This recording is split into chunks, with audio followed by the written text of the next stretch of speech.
begitu besar ahabullah, kasih Allah al-alam akan dunia ini. Fala yahlika kullu man yu'min bih. Fala yahlika kullu man yu'min bih. Shalom saudara kekasih di dalam nama Tuhan Yesus. Sungguh sangat luar biasa kembali dapat bertemu dengan saudara yang hebat-hebat dimanapun saudara berada, baik yang ada di ufuk barat, ufuk timur, dari Sabang sampai Merauke. Demikian juga saudara-saudara yang ada di luar negeri, Malaysia, Singapura, Brunei, Taiwan, Timor Leste, India, Hong Kong, Jepang, Australia, Amerika Serikat, Eropa, dan negara-negara lain yang tidak saya sebut satu persatu. May God bless you abundantly. First of all, I would like to welcome you all to the channel of Khotbah Pendeta dalam program khusus membedah isi kitab suci yang dulu diyakini merupakan sebuah kebenaran oleh seorang murtadin. Dan siapakah dia? Dan bagaimana pemaparannya yang jelas akan mengguncangkan siapa saja yang mendengarkan pesan yang beliau sampaikan ini. Mari tidak berlama-lama, kita ikuti saja. Pastikan saudara mengikutinya sampai habis. Dan khususnya saudara-saudara dari seberang, Bani Kedah dan Nebayot juga boleh mengikuti. Dan ini akan membuka wawasan saudara. Mari saya mengucapkan salam sejahtera, selamat mengikuti. Shalom. Sehingga sebenarnya secara manusiawi, secara duniawi saya semakin rugi untuk datang kepada Yesus. Tapi satu hal yang paling penting buat saya, Pak Kiai, saya sekarang sudah menerima keselamatan itu melalui Yesus Kristus. Kemudian Pak Kiai diam. Oke, kalau begitu jangan kira, dia bilang jangan kira saya ini nggak membaca Alkitab juga. Saya pun membaca Alkitab, saya pun baca Al-Quran. Tetapi Al-Quran dan Alkitab itu tidak pernah ada satu ayat pun yang mengatakan bahwa Isa itu adalah Allah. Tidak ada. Pada saat itu saudaraku, saya mulai bingung ya, karena saya belum tahu banyak tentang firman Tuhan. Bener nggak ya? Yang saya tahu Yesus itu Allah gitu, tetapi dia katakan tidak ada. Kemudian Tuhan berikan hikmat kepada saya. Mungkin benar Pak Kiai, mungkin benar bahwa di dalam Alkitab maupun Al-Quran itu tertulis satu ayat yang mengatakan Isa Al-Masih atau Yesus adalah Allah.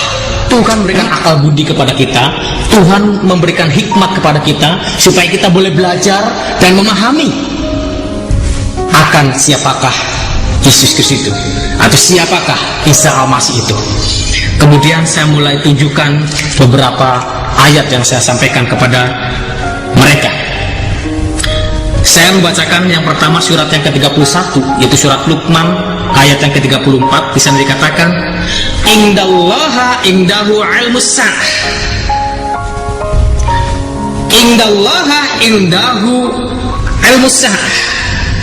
Sesungguhnya Allah hanya pada sisinya sajalah pengetahuan tentang hari kiamat. Ayat ini mengatakan bahwa hanya Allah saja yang mengetahui tentang hari kiamat itu. Saya yakin Pak Kiai, teman-teman santri juga percaya hanya Allah saja yang mengetahui hari kiamat, bukan? Kemudian dikatakan ya pasti, karena benar, memang hanya Allah saja yang mengetahui saat atau kiamat itu terjadi. Tetapi Pak Kiai, tolong perhatikan baik-baik. Ada ayat lain yang mengatakan bahwa ada seseorang yang tahu tentang hari kiamat itu, yaitu yang diambil dari Az-Zukhruf. Surat yang 43 itu Az-Zukhruf, yang artinya perhiasan. Ayat yang ke-61 di sana dikatakan wa innahu la'ilmu lis-sa'ati falatamtarunna biha wattabi'uni hadza siratal mustaqim. Saya dikatakan wa innahu, dan sesungguhnya Isa Al-Masih itu la'ilmu lis-sa'ah, dialah yang mengetahui tentang saat itu, tentang kiamat itu. Kalau saya boleh tarik bagaimana Pak Kiai pernah mengajarkan kepada saya, allama yu'allimu aliman. Di sana tulis wa innahu la ilmu lisa'ah. La ilmu artinya bukan saja dia mengetahui, tetapi memang dialah sumber pengetahuan itu. Dialah sumber pengetahuan itu. Tidak ada pengetahuan tanpa Isa Al-Masih. Tidak ada teknologi canggih tanpa Isa Al-Masih. Tidak ada suatu ilmu-ilmu yang canggih tanpa Isa Al-Masih. Karena Isa Al-Masih adalah sumber pengetahuan itu, sumber ilmu itu. La ilmu lisa'ah, yang mengatakan hari kiamat. Fala tamtarunna biha. Maka oleh karena itu, janganlah kamu ragu-ragu terhadap Isa Al-Masih. Dan ayat yang berikutnya yang mengatakan seperti ini, wattabi'uni hadza siratal mustaqim. Isa Al-Masih berkata, wattabi'uni hadza siratal mustaqim. Ikutlah aku, inilah jalan yang lurus. Yang saya mau katakan saudaraku, wa innahu la'ilmul lisa'ah. Ternyata Isa Al-Masih, ternyata Yesus Kristus pun tahu kapan tentang hari kiamat itu. Kalau demikian, siapakah Isa Al-Masih itu? Surat Luqman 31 ayat 34 mengatakan hanya Allah saja yang tahu tentang hari kiamat. Tetapi Al-Quran surat 43 Az-Zukhruf ayat 61 mengatakan bahwa Isa tahu tentang hari kiamat. Dan bahkan dia berkata, wattabi'uni hadza siratal mustaqim. Ikutlah aku, inilah jalan yang lurus. Kalau kita perhatikan bagaimana saudara-saudara kita, mereka tekun beribadah satu hari. Itu 5 kali mereka beribadah kepada Tuhan. Dan 7 rakaat mereka bersujud kepada Tuhan. Dan 17 kali mereka wajib mengatakan, ihdinas siratal mustaqim. Tunjukilah kami jalan yang lurus. Tetapi Yesus katakan, wattabi'uni hadza siratal mustaqim. Ikutlah aku, itulah jalan yang lurus. Ada ayat lain yang menunjukkan bahwa Yesus adalah jalan. Dan dikatakan, qala lahu Isa Al-Masih, ana huwa tariqul haq al-hayat. Laisa ahadun ya'ti ilal ab illa bi. Dan dikatakan seperti itu. Qala lahu, telah berkatalah kepadamu siapa Isa Al-Masih itu Isa Al-Masih. Ana huwa tariq. Aku adalah jalan. Al-Haqqu, dan aku adalah kebenaran. Al-Hayatu, dan aku adalah kehidupan. Laisa ahadun ya'ti ilal ab. Tidak ada seorang pun yang datang kepada Bapa di surga illa bi, kalau tidak bersama-sama dengan aku. Itu diambil dari Yohanes pasal yang 14 ayat yang ke-6. Di ayat yang sebelumnya yang pertama bilang Yesus, jikalau aku pergi, di mana tempatku berada, dan aku pergi ke sana untuk menyediakan tempat bagimu, supaya di mana aku berada, kamu pun berada. Sekarang dia sedang menyediakan tempat bagi saya, bagi Pak Kiai, bagi teman-teman, supaya kita bisa tinggal bersama-sama dengan dia. Karena dialah sebenarnya Allah sendiri. Kamu dianggap mengambil ayat dari mana? Dari Yohanes, Pak. Ini Injil yang sesungguhnya, ini Injil yang benar, yang mengatakan akulah jalan, kebenaran, dan hidup. Tidak ada seorang pun yang datang kepada Bapa, sampai kepada Bapa, kalau tidak melalui aku. Mengapa ada 3 kata yang berkaitan seperti itu? Kalau saudara bisa baca ayat yang sebelumnya, itu ada satu kalimat yang mengatakan, ada seorang murid Yesus mengatakan, Tuhan, tunjukilah kami jalan itu. Dia bertanya, tunjukkanlah jalan. Tetapi jawabnya ada 3. Yang pertama, akulah jalan, kebenaran, dan hidup. Satu pertanyaan, 3 jawaban. Mengapa? Karena tidak semua jalan akan mendatangkan kebenaran. Tapi kalau Yesus, dialah jalan yang mendatangkan kebenaran. Dan kebenaran ini masih bingung. Oleh karena itu dia katakan, tidak ada kebenaran kalau tidak mendatangkan keselamatan hidup yang kekal. Jadi Yesus, pribadi Yesus, dia adalah jalan yang mendatangkan kebenaran, dan kebenaran ini akan mendatangkan keselamatan. Itulah Injil yang benar.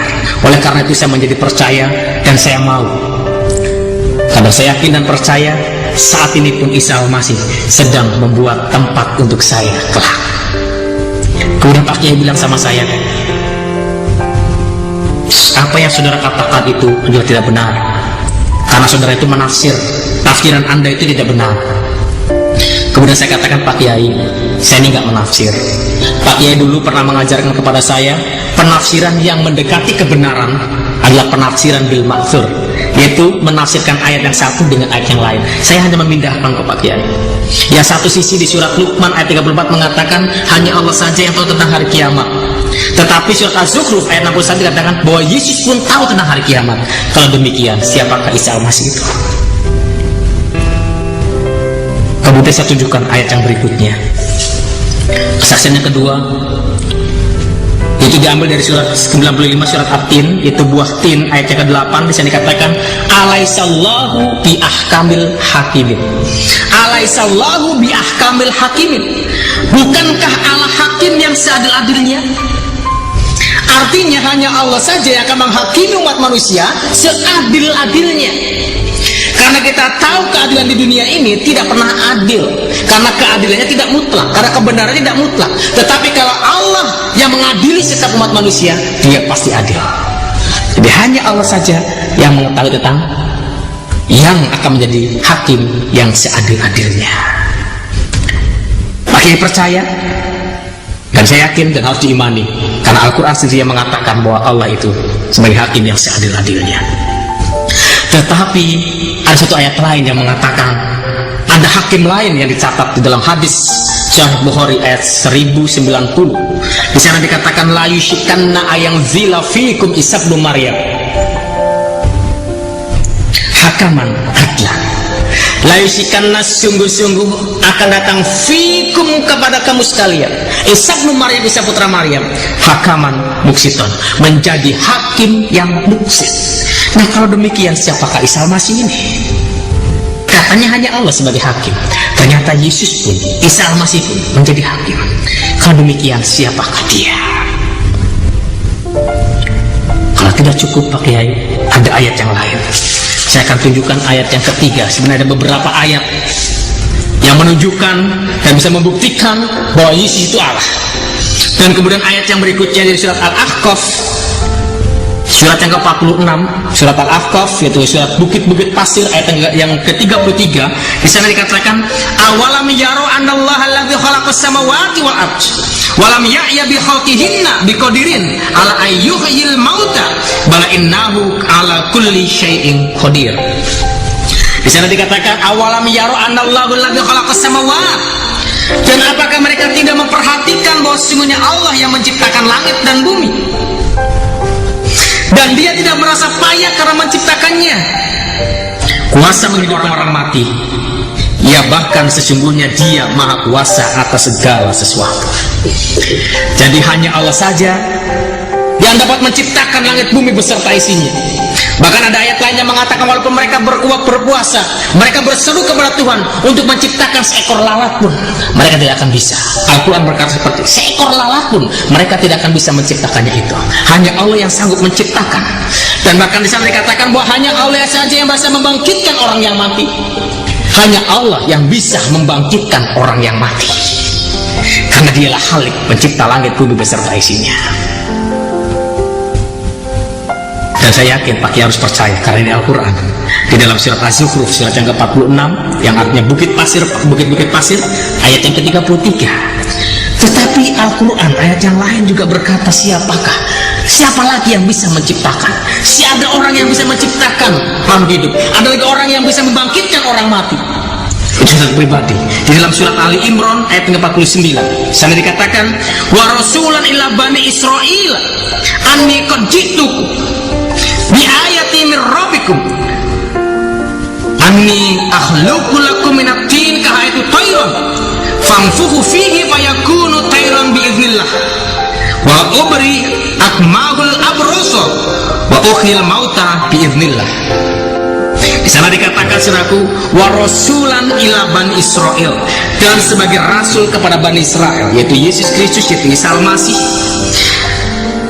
Ini qad ji'tum bi ayatin min rabbikum, sesungguhnya aku telah datang kepadamu dengan membawa satu tanda, satu mujizat dari Tuhanmu. Inni akhluqu lakum minat tin, aku menciptakan untuk kamu minatin dari tanah, kahayatu tayri, yang menyerupai burung. Jadi Yesus menciptakan, Yesus membuat, Yesus membuat dari tanah seekor burung-burungan begitu. Kemudian apa yang dia buat, saudaraku? Fangfuhu fihi fayakunu tayron. Fangfuhu. Kemudian dia menghembuskan nafas kepada burung ini.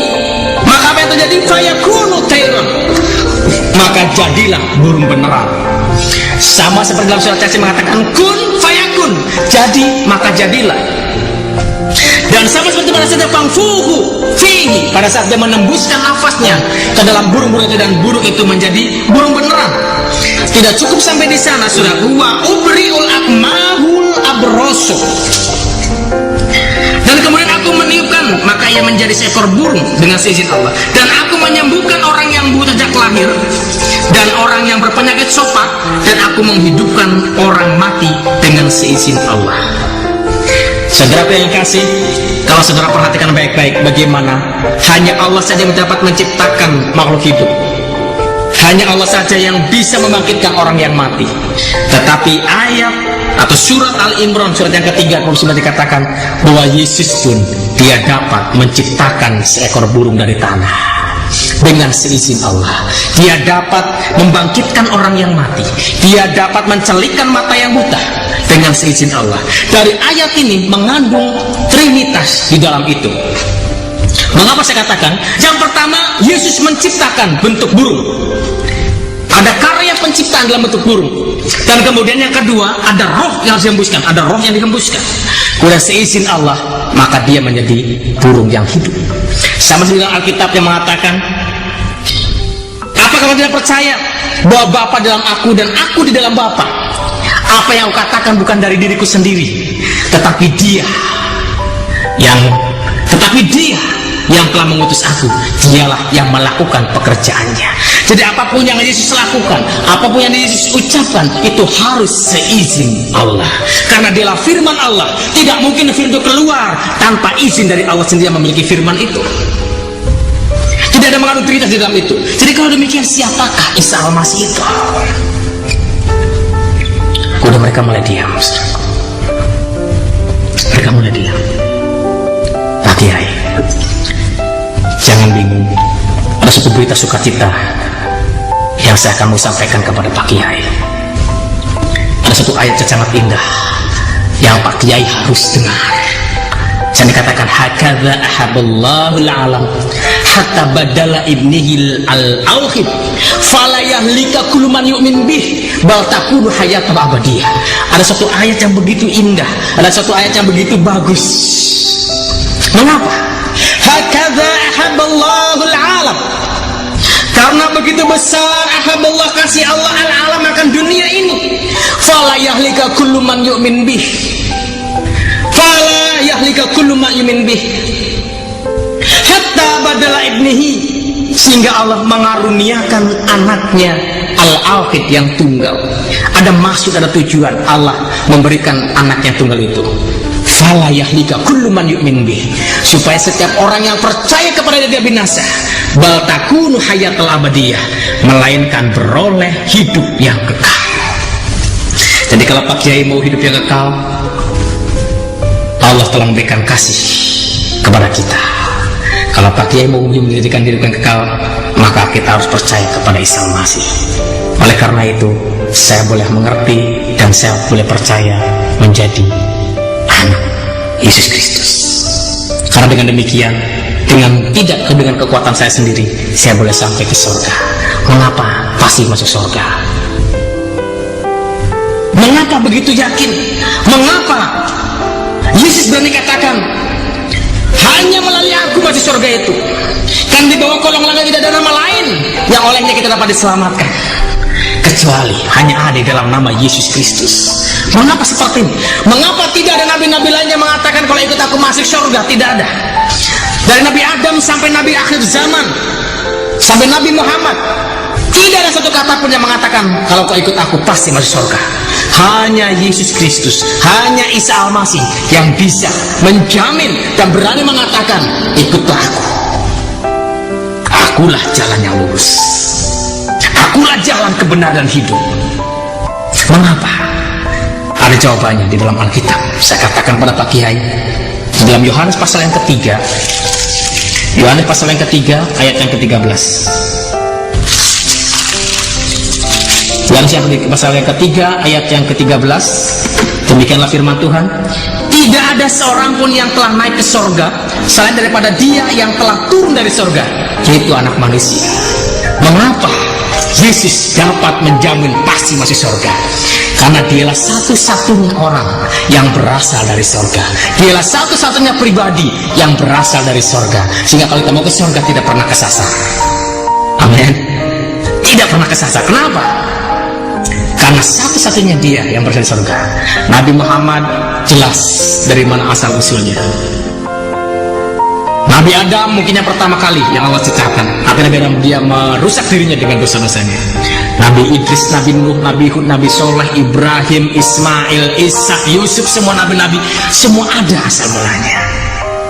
Ada orangnya dan ada kuburannya. Tetapi Yesus, Dia berasal dari sorga, maka Dia pun harus kembali ke sorga. Tidak ada kuburan di sini. Di dunia ini tidak akan sanggup untuk mengubur Yesus, karena Yesus bukan tempatnya di dunia ini, tapi tempatnya di sorga, yaitu di ars. Di ars. Jadi kalau kita mau masuk ars, kalau kita mau masuk sorga, kita harus ikut masuk ke dalam jalan itu, yaitu Yesus Kristus yang mengatakan, akulah jalan, kebenaran, dan hidup. Setelah saya mengatakan seperti itu, apa yang terjadi, saudara? Apa yang terjadi? Kemudian Pak Kiai bilang seperti ini, ya sudah, kalau kamu sudah memberikan kesaksian kepada saya sudah ngerti. Jadi kalau begitu ya biarlah kamu pulang, jadilah menjadi orang Kristen yang baik. Puji nama Tuhan, saudaraku. Memang janji Tuhan itu iya dan amin, saudaraku. Karena Tuhan berjanji Dia tidak akan pernah mempermalukan hamba-hambanya setia. Dan saya yakin dan percaya, saudaraku, apabila firman Tuhan disampaikan, tidak ada kuasa apapun yang bisa menghambat, menghalang-halangi firman Tuhan disampaikan. Dan saya yakin dan percaya firman itu boleh bertumbuh. Dan firman Tuhan berkatakan bahwa firman yang keluar itu tidak akan kembali dengan sia-sia, melainkan dia akan bekerja, beroperasi, memberikan kesadaran kepada mereka, sehingga mereka boleh menerima kasih anugerah daripada Tuhan Yesus Kristus. Setelah itu selesai, saya mengucapkan assalamualaikum, dan saya diberikan izin menjadi orang Kristen oleh guru saya. Dan saya suka cita sekali. Sampai saat ini kami ada hubungan, ada kontak yang cukup bagus dengan mereka. Setiap lebaran kami pasti akan datang kepada mereka untuk bersilaturahmi kepada mereka, dan mereka pun menyambut baik saya. Dan saya mengucap syukur, saudaraku, walaupun orang tua saya tidak menerima saya, tetapi ada satu perkara yang membuat saya lebih suka cita, saudaraku. Bapak manusiawi, orang tua saya, ayah dan ibu saya tidak menerima saya sebagai anaknya, tetapi ada Bapa yang kekal, Bapa di atas segala-galanya, Bapa yang paling mengetahui tentang hidup saya, Bapa yang telah menciptakan saya. Dia telah mengangkat dan menerima saya sebagai anaknya. Ada satu sukacita yang sungguh luar biasa, saudara. Dan sampai saat ini saya boleh berjalan dengan tegak, karena saya percaya Tuhan selalu melindungi saya. Dimanapun saya pergi, saya percaya Tuhan pasti memberkati saya. Terbukti, saudaraku, sebelum saya bertobat dulu saya ini cuma 48 kg. Kalau setelah saya bertobat sekarang, saudaraku, saya bisa lihat saya udah gede, sudah 60 kg, saudaraku. Jadi ada berkat yang melimpah. Amin.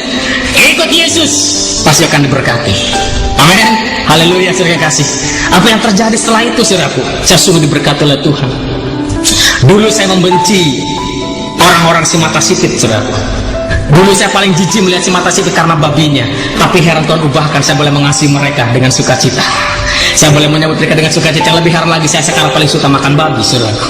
Dan ternyata enak babi itu, saudaraku kasih.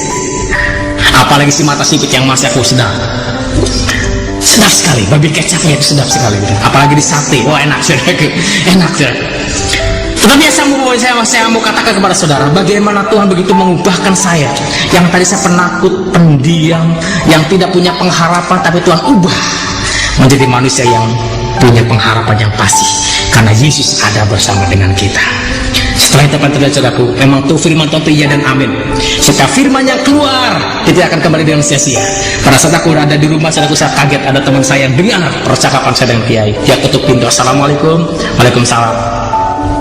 Dia datang, dia kaget. Saya pun kaget datang, silakan duduk. Udah saya heran, ada apa ini? Jangan-jangan saya dipanggil lagi sama Kiai begitu ya, saudaraku. Tapi dia bilang gini, aduh, saya tuh heran sama kamu, dia bilang gitu. Saya tahu deh, pasti kamu tuh punya sesuatu, punya misi di balik itu. Saya tahu kamu masuk Kristen dulu, kamu pelajari Kristen, kemudian kamu mencari kelemahan-kelemahan Kristen, baru kamu balik lagi kan ke Islam untuk menghantam orang Kristen seperti dulu. Diulang itu ya. Oh enggak, saya tuh sekarang benar-benar sudah Kristen loh. Saya tuh sekarang benar-benar sudah menjadi murid Yesus. Enggak, pasti kamu enggak. Sekarang saya sudah bilang, iya di atas iya, tidak di atas tidak. Saya tidak mau lagi istilah ngumpat-ngumpat bahwa saya tidak, sekarang sudah terbuka bahasa, sudah mengerti. Tapi kamu kan tahu bahwa Injil mereka itu kan palsu. Ya sudah. Yang bilang palsu itu siapa? Ya, karena nggak sesuai dengan Al-Quran. Jadi palsu. Oke. Kamu bisa buktikan mana Alkitab yang asli? Kalau dikatakan dibilang Injil itu palsu, mungkin pasti bisa buktikan Injil yang benar itu mana. Pasti kamu akan tunjukkan Injil Barnabas. Itu udah belajar sama-sama loh ya. Secara akademisi bahwa Injil Barnabas tidak diterima karena secara akademik dia itu salah dan tidak benar. Yang mulai dulu. Oke, saya akan berikan satu ilustrasi kepada kamu. Saya bilang, kalau Alkitab itu sudah dipalsukan, pastinya atau tentunya Alkitab yang ada di Indonesia ini akan berbeda dengan Alkitab yang ada di Amerika. Kalau ini dipalsukan, tentunya Alkitab di Amerika itu akan berbeda dengan Alkitab yang ada di Eropa. Tentunya juga akan berbeda di tempat-tempat yang lain. Tetapi yang setelah saya tahu bahwa Injil itu sama, itu menceritakan tentang kelahiran, kematian, dan kebangkitan Tuhan Yesus Kristus. Sama seperti Al-Quran mengatakan, wassalamu alayya wa yauma wulidtu wa yauma amutu wa yauma ub'atsu hayyan. Dalam surat Maryam ayat 19. Saya dikatakan, wassalamu alayya, damai sejahtera melimpah atasku, wa yauma wulidtu, pada saat aku dilahirkan, wa yauma amutu, pada saat aku dimatikan, wa yauma ub'atsu hayyan, pada saat aku dibangkitkan hidup kembali. Jadi jelas kronologisnya Yesus itu adalah lahir, mati, dan bangkit. Walaupun memang dalam Al-Quran ada yang mengatakan bahwa yang disalibkan itu bukan Yesus, tetapi orang yang diserupakan dengan Yesus. Itu pun kalau saudara baca baik-baik, itu bagi mereka yang ragu-ragu. Tapi bagi kita, orang percaya, tidak ragu-ragu, Yesus pasti mati. Yesus itu sudah lahir, mati, dan bangkit kembali. Itulah Injil. Dan itu yang diberitakan di seluruh dunia. Itulah isi Alkitab yang ada di seluruh dunia. Sama isinya, bercerita tentang kabar sukacita tentang kelahiran, kematian, dan kebangkitan Yesus Kristus. Kemudian ditanya, tapi kan bahasa aslinya nggak ada. Loh, yang bilang nggak ada itu siapa? Alkitab itu ya ada yang aslinya. Perjanjian Lama itu bahasa Ibrani, ada aslinya bahasa Ibrani. Kalau Injil bahasa Yunani, ada yang bahasa Yunani. Bahkan saya pun ada punya bahasa Arab. Saya bilang gitu. Dia kaget, wah ada yang bahasa Arab ya? Ada. Saya mulai masuk, saya ambil. Ini Alkitab yang asli. Ini bahasa Ibrani, ini bahasa Yunani, ini bahasa Arab, ini bahasa Indonesia. Dimulai tadi. Dia mulai gini, nggak berani pegang. Sama saya dulu, saya nggak berani pegang, saudaraku. Mungkin dia pun baca sama dengan saya, auzubillahi minasyaitonirrajim, auzubillahi minasyaitonirrajim, saudaraku. Karena takut ada transfer roh, saudaraku ya. Dia bilang, rupanya dia tertarik dengan bahasa Arab, dia saudaraku. Dia bilang, oh ini Alkitab bahasa Arab. Iya. Ya kalau kamu lihat, mau baca, buka aja, baca aja. Enggak deh, tapi saya mau pinjam boleh nggak? Loh, yang punyanya boleh, tapi ingat ya, jangan kebablasan pinjamnya, mesti balikin lagi ke saya. Iya, saya mau lihat aja tuh. Kemudian dia pulang, dia baca Alkitab, saya nggak tahu, dia baca. Kemudian dia balik lagi, mau kembalikan bukunya. Mana bukunya? Mana kitab bahasa Arabnya? Masih di rumah. Kenapa kamu nggak bawa? Aku lagi asik baca, katanya. Dia mulai baca terus. Saya berdoa, wah, dalam nama Yesus, biarlah firman-Mu Tuhan yang berbicara, singkapkan hatinya, singkap selubungnya. Saya berdoa. Kemudian dia diskusi lagi, dia tanya sesuatu, dia tanya terus, saudaraku. Balik lagi, datang lagi, balik lagi. Dan kemudian yang terakhir dia datang dengan istrinya. Datang dengan istrinya ke situ. Kemudian, ya, sekarang saya sudah pelajari.